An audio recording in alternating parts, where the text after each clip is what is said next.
Olá, seja muito bem-vindo a mais uma transmissão do InfoMoney na Expert XP 2024. Eu sou Marcos Mortari, editor de política do InfoMoney, e estamos aqui com um dos palestrantes aqui do evento, uma presença especial, o ministro Renan Filho, ministro dos Transportes, ele que é do MDB. Ministro, parabéns pelas suas exposições no painel. Eu queria começar falando um pouquinho sobre o leilão que teve nessa quinta-feira lá na B3 da BR-381, a Rodovia da Morte. Houve sucessivas tentativas de se leiloar aquele trecho e os leilões davam vazio, umas 3, 4 vezes isso aconteceu. Eu queria primeiro ouvi-lo sobre o que foi feito de diferente, como que se alcançou esses resultados, como que o senhor está vendo o ambiente para novas concessões. O governo tem um pipeline muito arrojado para essa agenda, né, com 8 concessões esse ano, enfim. Queria ouvi-lo um pouco sobre esse assunto, por favor. Obrigado, Marcos. Um grande prazer falar com você, estar aqui conversando com o InfoMoney nesse grande evento que ocorre aqui sobre investimentos em São Paulo. O leilão da 381 foi um leilão muito bem sucedido, né? Houve várias tentativas no passado e nós corrigimos os equívocos do passado e garantimos um leilão agora exitoso, né, diferentemente do que ocorreu antes, sobretudo por 3 coisas. A primeira é que nós modernizamos os contratos no Ministério dos Transportes, dando a eles mais segurança jurídica, mais previsibilidade para o setor privado. O segundo é que nós mitigamos o risco geológico, que para essa estrada é super relevante, porque é uma região de altíssimo fluxo e com relevo muito desafiador. E o terceiro é que nós diferenciamos a taxa interna de retorno, garantindo proporcionalidade a risco. Retorno no mercado tem que ter uma relação com risco. Maior risco é necessário maior retorno. Menor risco pode-se ter um retorno menor.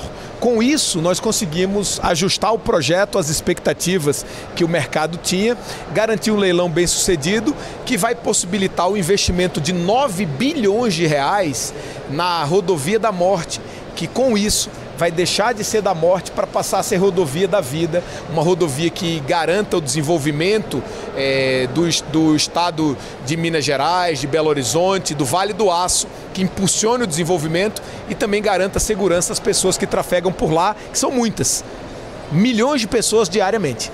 Ministro, uma coisa que chamou a atenção dos últimos leilões, tanto aqueles do Paraná e agora esse de Minas Gerais, é a participação maior do mercado, né, de fundos de investimentos, enfim. A gente passou, o senhor fala muito sobre isso, né, a gente passou primeiro sobre uma era de grandes empreiteiras participando muito mais dos leilões, depois empresas especializadas em concessões, que trabalham mais com essa questão logística, e agora o mercado entrando com bastante força em um momento um tanto desafiador, né, a taxa de juros a 10%, caminhando para 11% na projeção de muita gente para o final do ano. Enfim, é um ambiente não tão simples, mas que mesmo assim tem atraído investimentos do mercado. Eu queria entender um pouco esse contexto, o que tem sido feito para atrair esses novos players, os incentivos que o governo tem feito com as debêntures de infraestrutura, enfim, como que o senhor está vendo esse ambiente para atração de novos players nessas concessões? Exatamente por isso, Marcos, por esse ambiente desafiador, é que nós estimulamos essa transição, né? Primeiro construtoras, depois concessionárias especializadas no negócio, mas agora grandes investidores do mercado. Por quê? Porque há uma clara liquidez no mercado internacional. O mundo deseja investir no Brasil, enquanto o retorno médio de grandes fundos soberanos, como por exemplo da Arábia Saudita, de Singapura, os retornos médios são muito menores do que os retornos oferecidos pelos nossos projetos. Então, além de ampliar a disponibilidade de recursos domesticamente, com o papel do BNDES, conforme você colocou, tanto o BNDES colaborando na estruturação dos projetos, dando cada vez mais racionalidade econômica e financeira aos projetos, juntamente com o Ministério dos Transportes, fortalecendo o crédito por parte do BNDES também, mas atraindo esses que podem trazer recursos do mundo inteiro para financiar os nossos projetos no Brasil. E os nossos projetos, eles são muito interessantes para o mundo, porque primeiro, eles são sustentáveis. E isso praticamente todos os detentores do capital no planeta desejam investir, desde que os projetos sejam sustentáveis. Segundo, o Brasil garante segurança alimentar para o planeta. Se a gente tem estrada melhor, ferrovia, a gente garante exportação de alimento para o mundo com mais competitividade. Isso ajuda a todos. Então isso também é um grande diferencial. E o terceiro é que a rentabilidade dos projetos, a taxa interna de retorno, como o Brasil é um país jovem, um país com muitas oportunidades, elas também são maiores do que outros projetos de infraestrutura mundo afora. Até porque elas têm que suplantar o desafio de estarem próximas ou acima da própria taxa básica de juros do Brasil. Então isso tudo nos coloca como um país com muita capacidade de atrair o capital, e isso já está se verificando, e é por isso que nós desejamos ter um pipeline arrojado a fim de fortalecer a capacidade de atrair o investimento privado. Porque isso, somado a mais recursos públicos também, que o governo do presidente Lula já garantiu para a infraestrutura nacional, a gente vai dar passos muito importantes na direção de um país mais competitivo.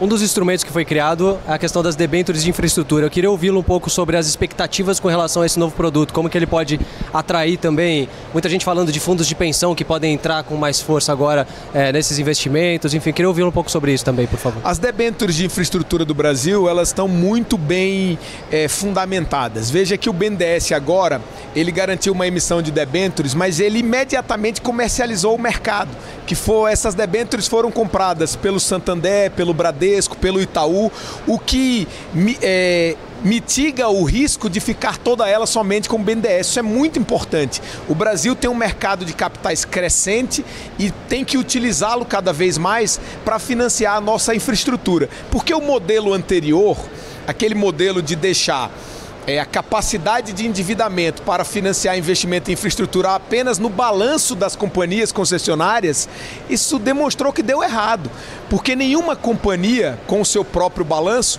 é capaz de tomar financiamento, tomar crédito do tamanho da necessidade da infraestrutura de um país gigantesco como o Brasil.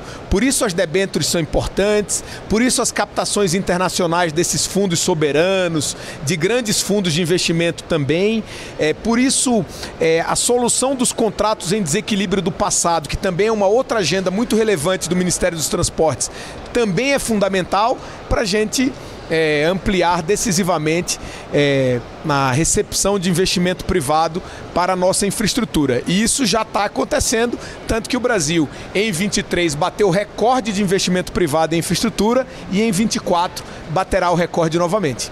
Ministro, o senhor tocou em um ponto importante, que é a questão das otimizações de contrato, né? Uma série de contratos de concessão foram feitos com modelagem distinta. Durante a pandemia, muitos sofreram uma perda de fluxo muito grande de veículos e outros motivos também, cada contrato tem a sua especificidade, mas eu queria ouvi-lo em que pé estão essas otimizações. Tem muitas empresas, a maioria, a imensa maioria, são empresas de capital aberto, que são concessionárias, a CCR, a Arteris, enfim. Queria ouvi-lo um cronograma para a gente ter, de fato, uma previsibilidade para quando vai acontecer, de fato, esse acordo, quando ele vai sair. São 15, se eu não me engano, né, ao todo, né, das otimizações. Até 15, mas a gente teve o pleito de 14, né?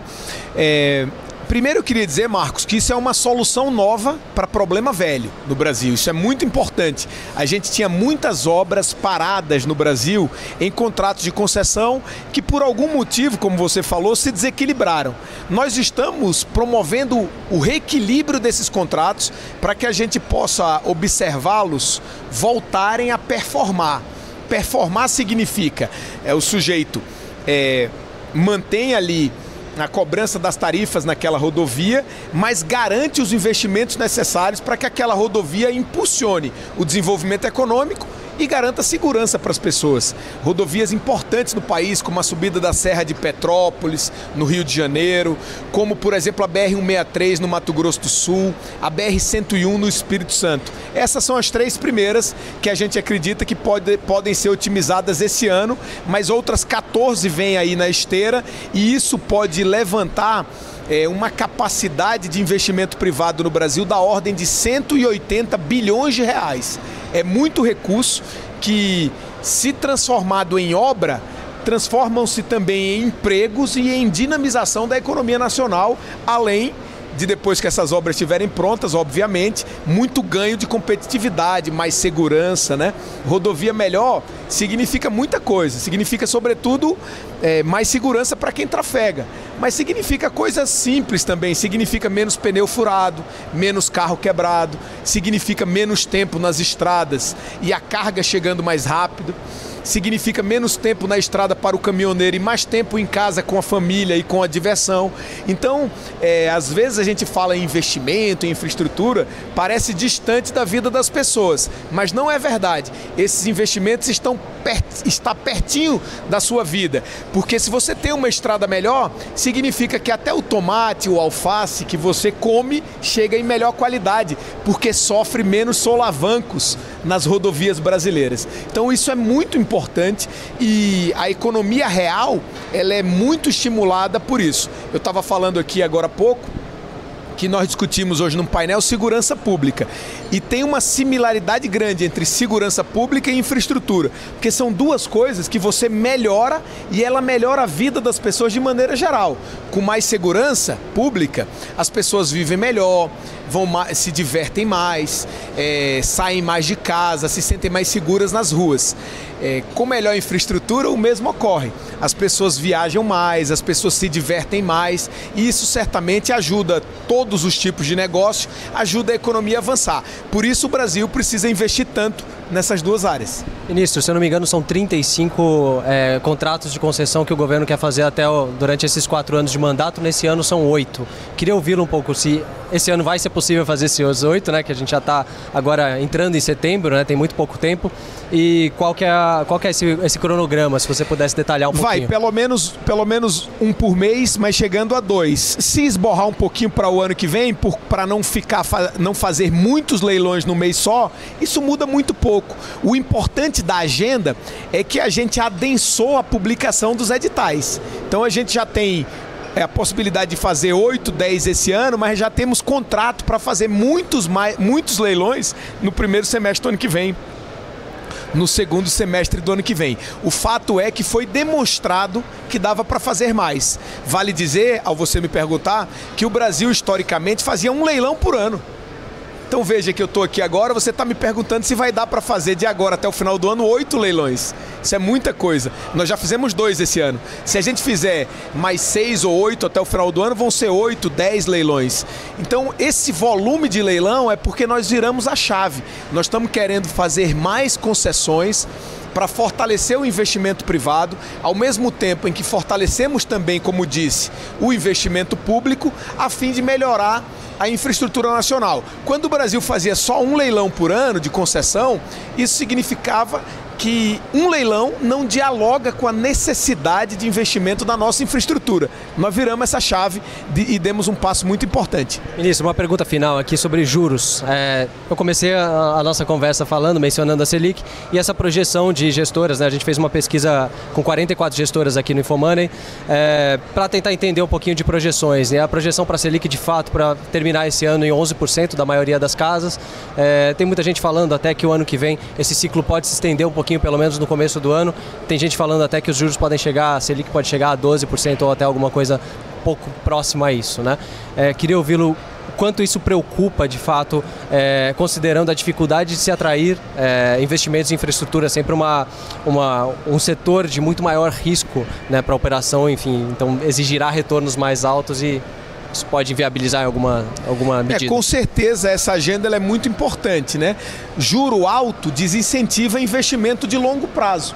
Porque se o sujeito pode ganhar 12% fazendo muito pouco ou quase nada no curto prazo, por que ele vai em busca de ganhar 10, 12, 13% num contrato que o obriga a ficar por 30 anos? Isso é complexo, mas eu acho que o Brasil está caminhando muito bem e o Brasil está caminhando com condições de continuar colocando a taxa de juro para baixo, com sustentabilidade. Eu não defendo que a taxa de juro caia sem sustentabilidade, porque a gente tem condição de colocar a taxa de juros para baixo, porque tem algumas coisas muito relevantes que vão acontecer que podem mudar um pouco a percepção do mercado. A primeira os Estados Unidos vão baixar ou não o juro agora em setembro? Se baixar, a tendência é dólar baixar também aqui no Brasil internamente, vindo dinheiro de fora. Isso distensiona esse ambiente e pode mudar essa expectativa que você colocou. A segunda o cumprimento das regras fiscais no país também vão colaborar bastante. A inflação brasileira, ela está controlada, ela está um pouquinho acima ali da meta, mas ela está dentro da banda. Então a gente não está precisando tanto por questões domésticas, tá com juro alto. O nosso juro está mais alto porque o juro americano está mais baixo do que